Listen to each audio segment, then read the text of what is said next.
Today I'm going to be telling you all about my recent Shojo and Josei manga reads. If you don't know already, we do themed reading months in the Discord server, and February was Shojo and Josei. One of my ongoing goals for reading in 2026 is to try and read as much large format Kodansha as I can. And also for Shojosei month, I want to try and read some more Shoujo Beat. I did a nice little mix. I hope to have read more Shoujo Beat, but I can just catch up with that later in the year with other themed months. So something I've struggled with doing my reading vlogs last year was sometimes there were volumes where I just didn't really have that much to say, especially if I'd only read, say, one volume. So I'm still going to show the other things that I read, but if I don't have something to really say, I'm not going to force myself to say something, because there are no set rules to how I choose to do these vlogs. I can do what I want. Saying that, however, most of what I read this month, I read like a load of volumes, so there's not really that many where I'm gonna be like, and these are the others that I read, don't worry. I'm trying to think which one's the one that I read first. I'm so silly, I'm right next to my spreadsheet and I've got it like, I'm sat next to it, I can just look. Oh my gosh, thank goodness I looked. The first thing I read, I haven't even pulled together in this pile. Let me go get it. So the first series I read, which was a large format Kodansha and also brought me back up to date, was Sign of Affection. And yes, I was 6 volumes behind. Is that quite in the right order? There we go. I must say, first off, before we even get into the story, I am quite delighted to see that once we have gotten to the end of the rainbow, we are now repeating the rainbow. It was a slight concern. Well, as concerned as you can be about a colour palette of a manga, I was slightly concerned, like, what's going to happen? Is the story just going to end? Are we going to perpetually be stuck doing, like, purples? Are we just going to give up? But no, we've just gone back to the beginning and we're doing pink again, and I'm up for that. I'm fine with that. Different shade of rainbow coming up.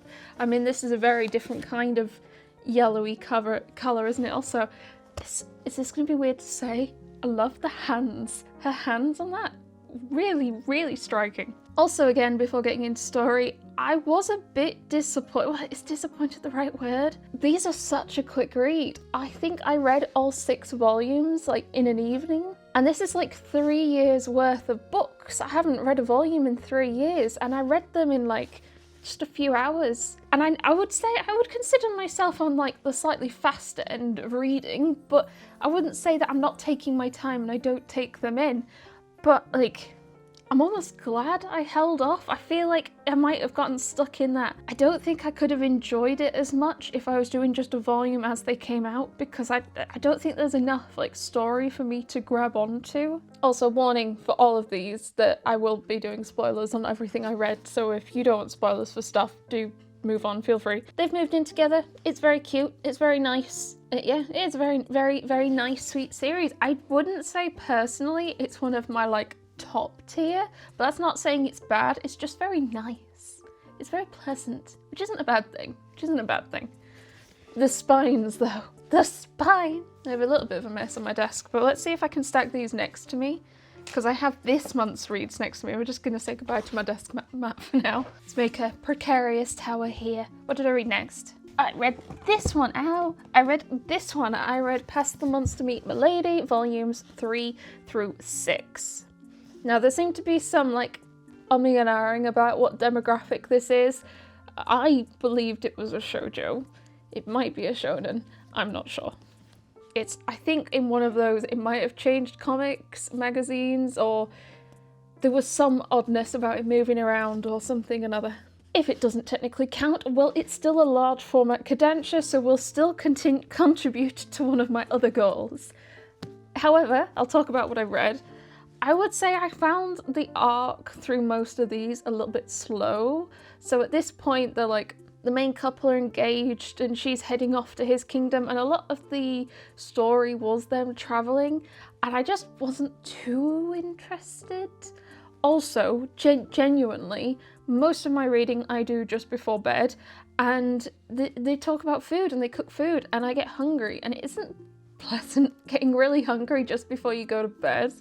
Because what are you gonna do? You don't want to eat, you better go to bed. So I kind of held off reading them before I was going to bed, but then I just wasn't reading them, and it definitely was picking up towards the end of volume 6 where we've now, or in volume 6 where we've now gotten to the his country, his castle, his habitat, and it was picking up for me there.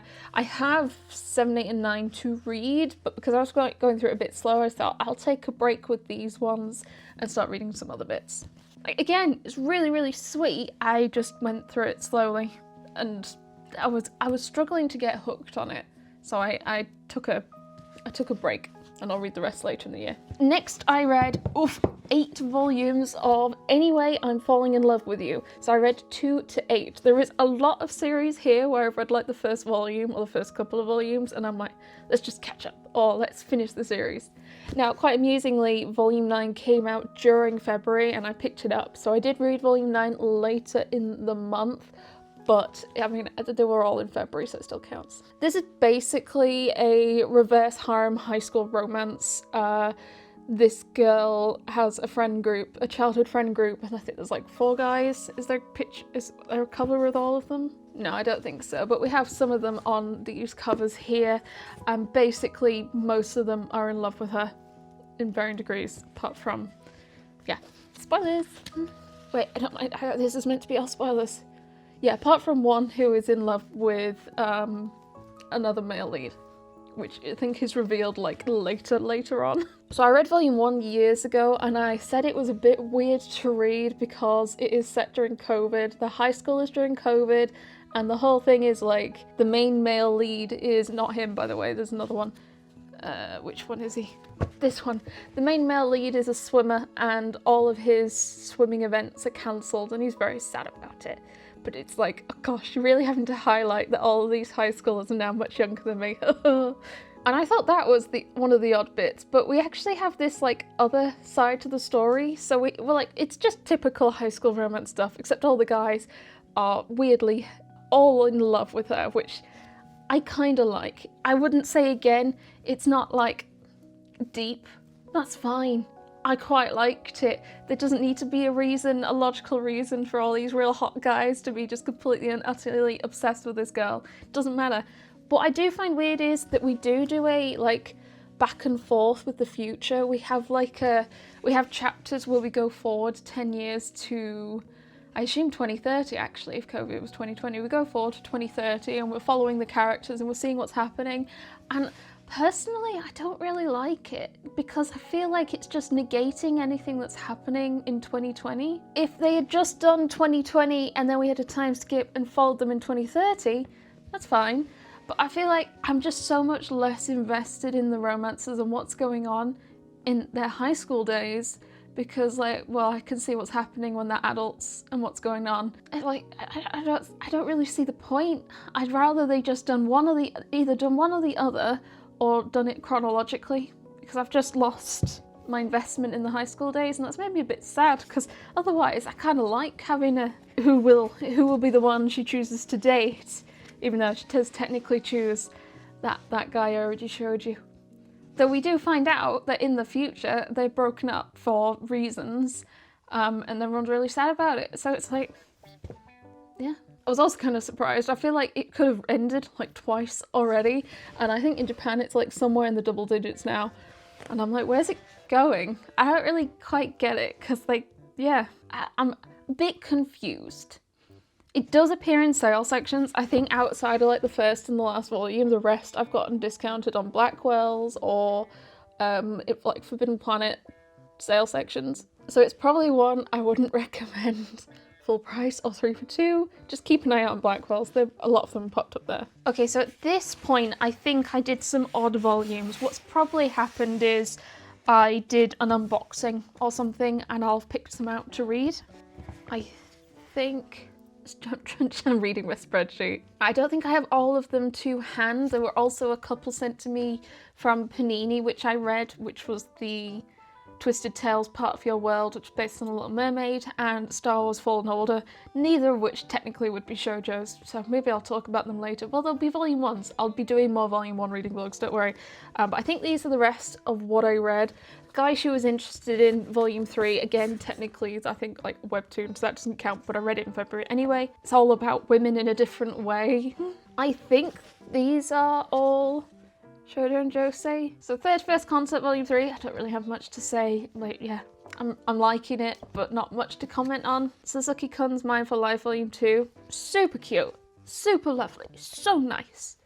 Recommend, but again, it's not like crazy story in it. Witch's Life in Mongol 2. I'm really enjoying this. This is really a neat story about a period of history and time that I just knew nothing about. How historically accurate it is, no idea. But I do love learning through manga. And then we have Omega Megara, Volume 1. Again, and Volume 1, so I'll probably be doing separate videos to talk about series like this. This, again, was really neat and interesting. It is an Omegaverse, but it's a much different take on the Omegaverse. It's like a sort of, it's not really about the romance, which most Omegaverse are. It's about, like, boning and all that jazz.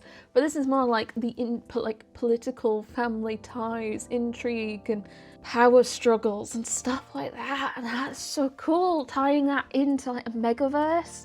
I have Volume 2 to read, but I haven't read it yet because I only got it this month, which is in February. And I've been sticking to this themed month so far. But yeah, interesting. I'm not sure again if I'd recommend it just yet. Like, if you're an Omegaverse fan, it might be too not smutty. If you like your like power play sort of thing, maybe. There's more here that I forgot. I'm gonna need to go find more volumes. I found the Panini one, so at least show you them. We have Star Wars Fallen Order, which is again very much not Shojo or Josei. And then we have Twisted Tales, Part of Your World, which is super damn pretty, by the way. Look at that, damn. Actually, I might need to like figure out a whole video to include it in as well. I'm not sure I'll have had one yet.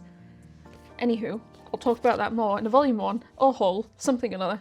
Also have Raw, A Star in the Abyss, volume 3. This is really enjoyable. No, enjoyable's not the word. Really good, I'm enjoying it. It is about, yeah, a revenge thriller. So this girl has had a right time of it. Oh, there's deceit, intrigue, murders, fires, all sorts. And she's like coming into her own and like discovering herself through acting, while also vaguely trying to figure out what's going on and what happened in her childhood with her family and her adoptive parents and all sorts of well, I was going to say shenanigans, but I feel like shenanigans is downplaying what happened. There's been a lot of murder. I feel like look into it. There's definitely some trigger warnings to be like aware of, like check on Storygraph, stuff like that. And I definitely like read a bunch of volumes together. With 3 out, you can do 1, 2, and 3. We also have How I Met Your Soulmate Volume 5. I held off reading a bunch last year because it had been ages since we had some come out. And then finally 5 came out not long after I decided to finally read it, and 6 is out as well. I think I have it, I've just not read it yet because it's still Manhwa March right now. Especially as I've gotten older, reading like even just romances set in college has been a bunch more enjoyable. I got a bit frustrated with some of like the, not miscommunication, like the stubbornness around some of the characters, around I think his sibling. That did frustrate me a bit, but I think it's been mostly resolved in the volume. But I'm really enjoying it. Especially as we're seeing the main character already together, we're seeing them like spending time together, doing things together. Just a nice, fun, college set romance. Realised I forgot to keep putting them on my pile. They're upside down. One of them is still upside down. Okay, the next series I read was In the Name of the Mermaid Princess, and I read volume 1 a couple of years ago, and I realised when I read volume 1 I was like, I think this is a series I would rather wait till it's complete to read. Not really in a bad way, I felt like reading the pacing, as I've said, sometimes there are series where like not really enough happens in a volume to really like get much out of it. So you really want to read a bunch together. And then I think after I thought that, when I went and added it to my spreadsheet and saw it was completed 7 volumes, I thought, yeah, this is definitely wait till 7 is out and read it together. Very glad I did. I do not think I would have enjoyed it as much if I hadn't binged it all together. But saying that, I really did enjoy this. I enjoyed this a lot. Genuinely shocked at how much I enjoyed this, considering I wasn't too blown away with volume 1. Really liked it. Fantasy, romance, drama, kidnappings, poisonings, everything that I enjoy. There's this like, basically we're set in a kingdom where we have humans and non-humans. So usually people who are born with sort of animal characteristics, but then you have some people who are born with like mythical characteristics like mermaid or dragon, or I've forgotten the other one. But there's like 3 like really big ones, and there's this whole like racial prejudice between the two, between humans and non-humans. And basically our main character, who is not on the cover of any of these because she is on the cover of volume 1, which I don't have here, she is born into a very human kingdom as the princess, and she is born as a mermaid. So she's kind of hidden from society until she escapes during volume 1. And she's basically, I think she's trying to seek help from her fiance, who is this guy. During the travel, she meets up with a whole bunch of different people, the whole cast. Pretty much everyone on the spines is like part of the people she meets. And then they keep traveling together, and she reaches her fiance, I think in volume 6, this one, and they kind of try to resolve racism, basically. We do have like a final mini arc in volume 7 where they kind of actually try to quickly explain what started the feud between humans and non-humans. I don't know, it felt a bit rushed. I genuinely think I'd have been happy if this ran to 10 volumes and this was a longer arc. I do think the arc was partially needed. I think it gave a nice wrap to the story and to her like character development. I just wish it was a bit longer, but also had some wonderfully dramatic moments and fight scenes, and she did some real cool shit. Hello, Mika. I can't remember if it like was leaving itself open for another like story. Could we have a follow-up? Also, we kind of just forgive her dad, I guess, for locking her away and like basically trying to force her to become human through medicine and stuff. And then suddenly her mum appears. It's, yeah. I mean, yeah, actually, yeah. There is actually like a thank you bit in the back from the mangaka where they say the final 2 chapters were moved to a special bonus issue. Sorry for all the readers who were confused. I wasn't able to finish the story in the allotted space, so the publishers let me publish the remaining chapters separately. Despite the inconvenience, I hope you enjoyed the story all the way to the end. Yes, Mika. Mika wants me to go to bed. So yeah, I feel like it was probably rushed a bit. I don't know if like they were told this is just how much you can have, and the story kind of started to expand beyond that, which is a shame. I did still enjoy it. I would still recommend it, especially as it's short, 7 volumes, and it's a Viz series, so cheaper end. Next series I read was volumes 2 to 9 of Tokyo Tarareba Girls. Anyone who has been watching my content for a very, very long time, I think the very first haul video I did had volumes from this series. I can't remember if they were new or second-hand, but I remember I could not for the life of me pronounce Tarareba Girls. Ben had to like sound it out for me and we practiced. He like wrote it down. That was how much I was trying to practice pronouncing it, and I could only say it by going Tarareba Girls. Tarareba Girls. I can't get my tongue around it. But I also struggle to say words like astronomy. Anywho, nothing to do with the story. I had been putting off reading this for a while. Again, no particular reason. I was like, I'll get them all and then read it. And then I got them all years ago and didn't read it. But I'm doing better with that. I've been so on my binging. You might be able to tell. Look at all this binging. So last shojosei month in 2025, I read Princess Jellyfish, and I really like Princess Jellyfish, so I thought actually it might be quite nice, since this is the same mangaka, to read this, and then I'll be up to date on all of their works because I have already read Blank Canvas. I must say, I kind of expected to enjoy it. I predominantly look at reviews on Instagram, I'd say more than anything, for like my thoughts and opinion, not for my thoughts, but to see other people's thoughts and opinions, sorry, and it is very, very much a loved series on there. I didn't like it that much. I did a post about it on Instagram about my thoughts, and I didn't have enough space for it all. I had to condense it all, and I lost a lot of followers when I posted that, which I was madly amused by. basic premise is these three women are approaching or in their early 30s, and they're like, we need to get married, we need to find someone, we need to get married, the clock is ticking, and they kind of tried to set themselves a deadline of the Tokyo Olympics 2020, which that in itself is mildly amusing considering it didn't take place in 2020, but hey ho. And it just follows the lives of these three women through like trying to find romance and their jobs and stuff like that. And I think these are too heavy, I'm putting them down. I think Tarareba, please do correct me if I'm wrong, it sounds like what if in Japanese, and they kind of like, it's an ongoing thing, like they're called what if girls. They're like dreaming about big things, but they don't actually do anything to make that happen. So just like what if this happens. And our main character here, she pictures these two, and I've forgotten what they are. She pictures these two like saying what if, and it's kind of like a conscience in a real weird way, I guess. In terms of like what I didn't like about it, I feel like it did come across a bit preachy about getting married. Like these women, it's like all these people around them are like, you're getting on.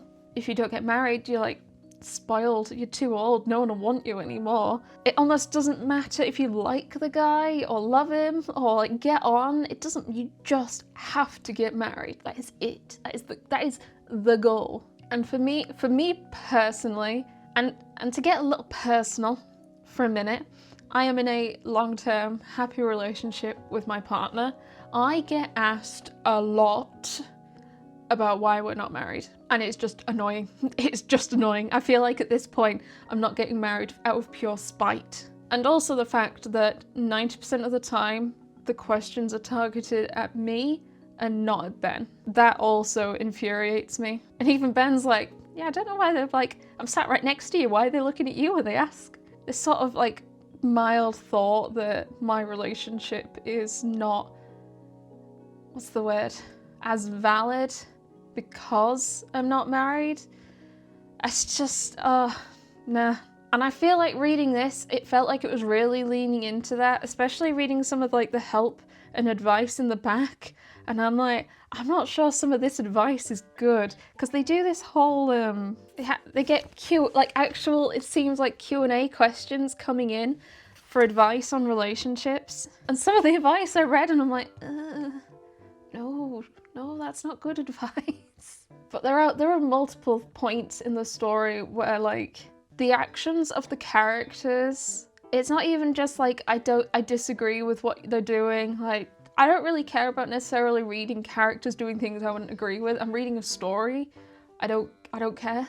I was kind of enjoying the stories of the two other ladies in the group, but I feel like most of their like arc resolution occurred off screen to like stop or get out of this toxic relationship. Like why not just when your other female friends are going, you should get out, that's toxic. Why not listen to that? And don't get me started on the relationship of this main woman. Like age gaps, fine. However, the guy she starts dating is in love with her because she resembles his deceased wife, who was his doctor when he was like a child, and then when he became of age, he was like 16 and she was 30, and they got married because she was terminally ill and wanted to get married before she died. And he has like all of this unresolved trauma, and she decides that like nothing in life is more important than making this guy happy. And I'm like, what? Why? He very much has unresolved trauma. He needs to go to therapy. I feel like the message was meant to be like, you can be yourself, you can be happy, you can spend time with your female friends and chilling and eating and drinking, and you don't have to give that up. You still can find a partner who loves you for who you are. But I don't feel like that's what happened. I feel like they said that's like what happened, but it's not what actually happened. And then at the end they go, oh yeah, we still spend time together. Okay, maybe not as much as we used to, but sometimes. Maybe I missed something. Happy to admit that. But I must say, I read volume 9, I was like, I didn't like how that ended. So then I went on Storygraph, and it turns out the reviews on Storygraph are way, way more varied than they are on Instagram. It seems to be very like hit or miss. Some people seem to love the ending, and some people really hated it, and some of them are way better at articulating their thoughts on the ending than I was. I don't know, I feel like after reading Blank Canvas and Princess Jellyfish, I personally wasn't like, yeah, this didn't hit the same.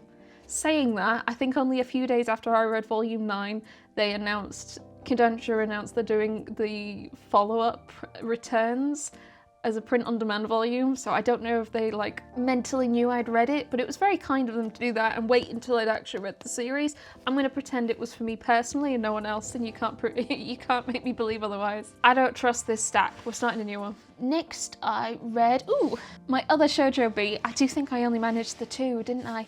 We have Sakura Saku 2 through 9. Same thing with this one. I read volume 1 and I'm like, no, I'm waiting till I got the rest of this.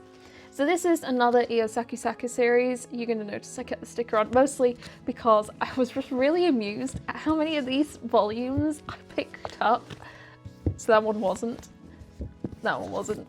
That one was. That one was. That one was. How many I picked up? Probably from Forbidden Planet London. And I picked these up as they came out. Like, how did I manage that over the years? That wasn't on purpose. Anywho, another Iosaki Saku series, the same person who did A Her Ride, Strobe Edge, Love Me, Love Me Not. I think I enjoyed it. I think I only really enjoy their series if I can read them in a block, because their main trope is miscommunication, and it annoys me. But because I could read it all together, this isn't in order at all, is it? I just realised that's volume 5. Because I read them all together, I didn't have to wait for the miscommunication to sort itself out, I could just keep reading. But I feel like in terms of tropes, it was just miscommunication. Everything. The pairing would have gotten together, just finding the pairing. The pairing would be dating by like volume 2 if there just wasn't other things that kept happening. And I don't even think there were like good things that kept blocking the relationship. It just started to get a bit annoying. I kind of like the third guy who came in. This one. Is it this one? That's a better shot. I kind of liked him. He was a bit arsey, but he was so much more interesting than this one.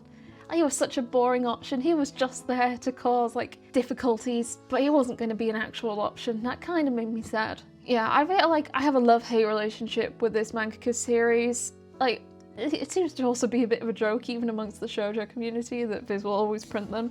And there's such pretty covers. I can't get past the pretty covers. But yeah, it's just real awkward. They like each other, but they think there's things that just keep stopping them from like being open about it, or then they're open about it and then something else stops it until basically the end of volume 9. And so if I had read them volume by volume, I would have hated it. But reading it in a block, I kind of liked it. I feel like it's a bit like a trash read. I don't feel good about it, but I'd do it again when the next series from them comes out. Next, I read Gazing at the Star Next Door 2 through 7. There's a lot of not volume 1s. I am umming about, because I do my big ol' crazy tier list where I rank all the volume 1s I've read. I'm umming about doing another one where I rank everything that I read 3 or more volumes of in the year. So a lot of these would count because, like, you're going to see with one of the later series I'm going to talk about, Volume 1 isn't necessarily always an indicator for both good and bad, and binging about a bunch later on can really change your opinion, and I haven't really allowed myself or given myself a way of talking about them too much. But we are going to change that, because there are no rules. We can do what we want. Ah, anarchy! Gazing at the Star Next Door, it is very much in that same sort of idol romance high school trend that seems to be a thing at the moment, like Taemon's B-side, My Special One. The trope with this one is they are childhood friends, neighbours, basically. Yeah, the guy and the girl have lived next to each other since very, very young, and they very much in love with each other. Up to volume 7, I would say, was a good amount to binge. Mostly because, like, again, spoiler. I think they've been honest with their feelings Yeah, they've been honest with their feelings at this point. There was a lot of not being honest because he was worried about bringing her into the limelight and she was worried about bringing him down or something like that. But I think by this volume, they've been honest, they've talked about it. We had a nice little cliffhanger at the end of this that had my heart going, ooh! So I need to wait for volume 8 to come out. Again, quite nice. If you're into your, like, your idol romances, high school stuff, like the other ones I listed, I'd give this one a go. Again, also appears discounted on Blackwell's. I'm going to do these together because I don't think I really have a huge amount to say on any single one of them, but we have got a chunk of Steamship. With this, I got myself to 100% read on my Steamship titles. Thank you. Thank you. Yeah, it's one, I have a few goals for 100%. It's this and Eyes Press, and I'm at like 83% on Eyes Press right now. But yeah, I have mostly tried to stay 100% read on Steamship. I'm now not 100% read because I've picked up a few more and they don't, and because it's Manhwa month, I'm trying to just read Manhwa, so they have to wait till April till I can be 100% read again. Fire Nose Fingertips, I keep being like, I want it to end soon. Turns out it is ending soon. This is volume 10, I think it ends at 12. Though I did kind of like this one. Yakuza is a Mega Raw Desire volume 4, completes the series. I didn't like the ending. It's just a bit meh. Seduced by the Dinking Volume 3. I like what has been added to throw it in, throw it off at the end of the volume. The smut's good. The Scheming Crown Prince's Wicked Consort, Volume 1. Everyone thinks she's really cold, icy lady, but that's just her face. But otherwise, I found it a little dull, unfortunately. Sweet Heat Before Falling in Love, The CEO and His Fated Omega, Volume 3 was fine. Suitable Fetish Volume 5, it's a really shiny cover, you can see my light on my phone. Suitable Fetish Volume 5, I am quite enjoying this one, it's definitely in the higher end of smut. It's a shame it's not plastic wrap though, you don't see enough for it to be plastic wrapped. Loving Moondog Volume 4, it's improving, I'm enjoying it more with each volume. They're pretty much, I think, kind of dating by the end of this, I think. I have Volume 5, that's one of my new unread ones, so I'll see if it keeps getting better. Our last read of the shojosei bunch is Nina the Starry Bride Volume 14. Now, I am conscious, I haven't filmed any reading vlogs yet for January, however, January's theme was Volume 1s, so I'm only going to talk about the Volume 1s that I read in January. However, I was busy, I still am, I'm still so busy, I'm so tired. A few more weeks. Anywho, I have been trying to just vibe read where I can, even if it doesn't completely fit in the themed month, especially in January. I was just trying to maintain that momentum of all the crazy reading I was doing in 2025, and I did manage it. I read the most volumes I've ever read in a month in January. So I still have a lot to talk about in Volume 1s when I finally have the time to do that. Anywho, I did binge some random series, picking up on that large format cadencia, and a series I binge read was Nina's Starry Bride, Volumes 2 to 13. I enjoyed it so much, I pre-ordered Volume 14 and read it the day I got it. I think the last time I felt this weird, in a good way, about a manga series was when I read Beans, which I feel like is saying something, but I became a little bit obsessed reading this. You should see my TikTok and Instagram likes. It is just thirst traps and edits from Nina. I have really loved it. I love Nina. She doesn't feel like a weak damsel in distress. She's going through some right stuff with her eyes and star people and the two male leads. It feels like a genuine, I don't know who she can pick. There is a correct answer. It is set. I do often get a bit annoyed with three love triangles. I do get annoyed with love triangles, but I think because of the kind of setting this is, it being this sort of fantasy, yeah, I'm not getting annoyed by it. I'm not getting annoyed by her being uncertain and doesn't know and wants to be nice to both guys. I'm not getting annoyed by that because of the setting, but also the correct choice is set. Anywho, I'm just really enjoying this so much. Volume 12, I gave a 10 out of 10. Absolute banging. I'd have all the volumes here if I knew where they were. Everything is in a bit of state because I've still not finished them myself, so I've just not had the time. But I did force myself, because I think I got this on the 28th of February and I forced myself to read it on the 28th of February so I could talk about it and talk about everything. I mean, you can see in the background, I bought an art book. I bought an art book for for Nina. I don't own any other manga art books. That's not true. Ben bought me some of the One Piece ones. Ben bought me. I bought that. I shipped it over from Ryokyo. I have acrylic stands. Do you want to see this? This Nina? It won't focus on him. That's how you know he's the wrong choice. Set. And then also all three is bunnies. I also got this like card from this like promo Kodansha were doing of Virgil Azrael in Japan. I got a big pile of them actually behind me, but I did want this one. They don't have one of Set, which is, I'm gonna not think too deeply about that. Genuinely, like, this is what I mean by I kind of want to do a video where I talk about series I've read 3 or more volumes of that I haven't started this year, because my thoughts on Nina Volume 1 were, it's okay, it feels a bit like Prince Freya, but she's a princess, not a prince. But I mean, it is so much more different. It's so much, I prefer it lots more. I think it's great. I really recommend it. It is a longer one. There is 17 volumes, I think currently. At least Kodansha has some. They have some digitally, which will come over to physical print. But I have absolutely adored this so much. So much. I think as well, like, it isn't just about the romance. There is like political intrigue, there's wars, there's like the history of the land and the people and whatever is going on with Nina, and like her eyes, her big beautiful blue eyes.